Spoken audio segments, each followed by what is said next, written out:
currently I am standing in Bhadohi, which is also known as the best supplier of carpets across the globe. The carpets manufactured here are exported to countries like Middle East or the European countries or in US.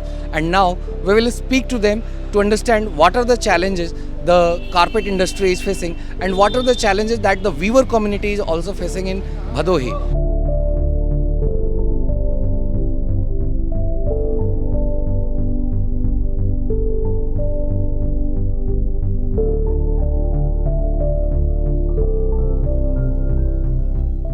सबसे बड़ा exporter carpet का ये पूरी दुनिया में यही है। अभी क्या क्या चैलेंजेस कारपेट इंडस्ट्री यहाँ पे फेस कर रही है? अब इतना परिश्रम करने के बाद इस इंडस्ट्री को हमारे क्या कुछ नहीं मिलना चाहिए कि उसको बढ़ावा देने के लिए, जबकि इसकी खुसूसियत ये है कि सारे के सारा हाथ से काम होता है और सब लेबर बिलो पॉवर्टी जो है, जो लेबर है, जो फार्मर है, क्या कहते हैं कि ज़्यादातर तो फार्मर जो है बुनाई का काम वही करता है या मुस्लिम कम्युनिटी करती है।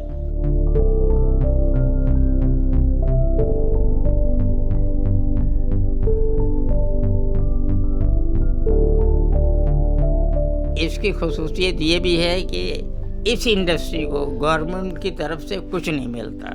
कांग्रेस का ज़माना था तो इसको इंसेंटिव वगैरह मिल रहा था। जब से ये आई है भाजपा सरकार, तब से इसका सारा का सारा बंद हो गया। आपको क्या लग रहा है कि लोगों का रुझान बीजेपी की तरफ ज़्यादा है या फिर साइकिल की तरफ ज़्यादा है या फिर हाथी या फिर पंजा? जो सुनते हैं हम और जो यहाँ लोकल में लोग बातें होती हैं या टीवी से मालूम होता है, जो खबरें मिलती रहती हैं, उसमें तो बीजेपी और सपा इन दोनों की टक्कर है। दोनों बराबर है या कुछ कम बेशी हो सकते हैं।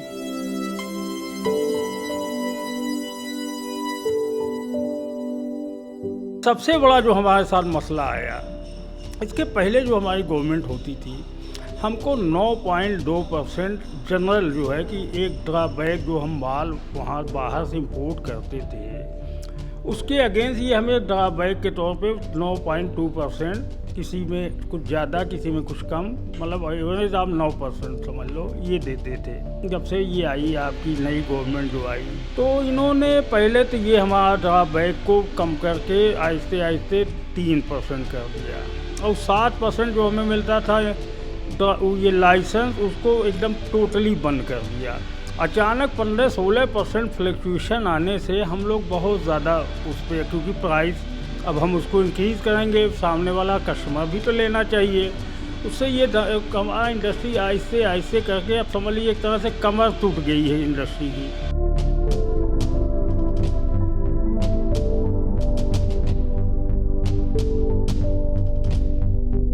कारपेट बनता है और बना के हम लोग जो है यहाँ एक्सपोर्ट के लिए बनता है, यूएस के लिए बनता है और जर्मनी के लिए बनता है, टर्की के लिए बनता है, सारी कंट्री लगभग उधर उस क्षेत्र के जो भी कंट्रियाँ हैं उनके लिए बनता है, यहाँ से एक्सपोर्ट होता है, जाता है। बीजेपी ने कारपेट के लिए तो हम समझते हैं बहुत कुछ नहीं किया है, क्योंकि कारपेट में जो फैसिलिटीज़ थी वो धीरे धीरे कम करके इस समय तो ख़त्म ही हो गया। सिर्फ गवर्नमेंट थोड़ा सा ध्यान दे बिजनेस के लिए, व्यापार के लिए, इस पर थोड़ा सा ध्यान कम है, इसमें थोड़ा ध्यान दे देगी तो बहुत अच्छा, गवर्नमेंट कोई दिक्कत नहीं है।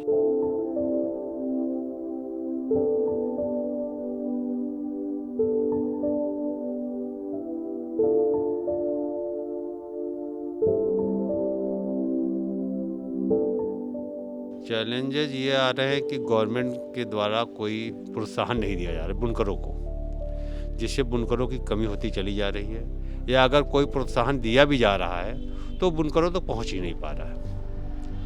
और दूसरी चीज़ ये है कि बुनकरों को जो एक फिक्स कर दिया जाए कि हाँ इनको ये मिलना चाहिए, तो कुछ हद तक मसला हल हो सकता है। आप लोगों तक कोई स्कीम नहीं पहुंची सरकार की, तो फिर आप लोग वोट देने जाएंगे तो आपके मन में क्या होगा? मेरे मन में तो ये होगा, जो गरीबों के दुख को दूर करेगा हम उसको वोटिंग करेंगे। तो जो बुनकरों को दुख को दूर करेगा, बुनकरों के सामने बहुत सी समस्या है, अगर बुनकर कमा रहा तो उतना ही कमा पा रहा जितने से वो किसी तरह से दाल रोटी या चटनी रोटी खा सकता है।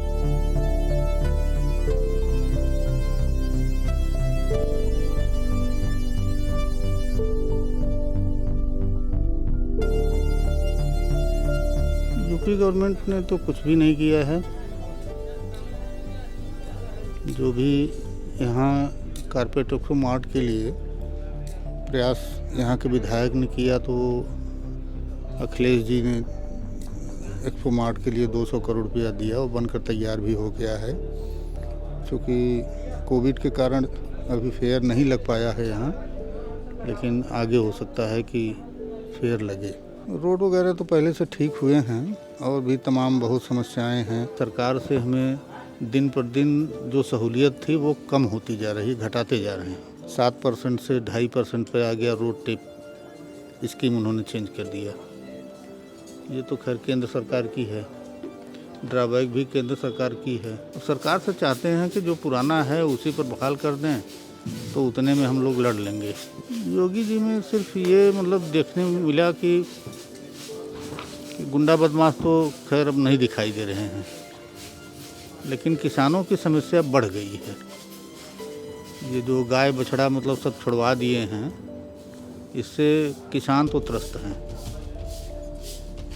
बुरी तरीके से त्रस्त हैं। मतलब जैसे कि लंबी खेती वो करने के बजाय बल्कि खेती को ही छोड़ दे रहे हैं कि बोने से कोई फ़ायदा नहीं है। उनका बीज खाद सब डांड नुकसान चला जा रहा है, इस वजह से वो लोग तो ज़्यादा त्रस्त हैं।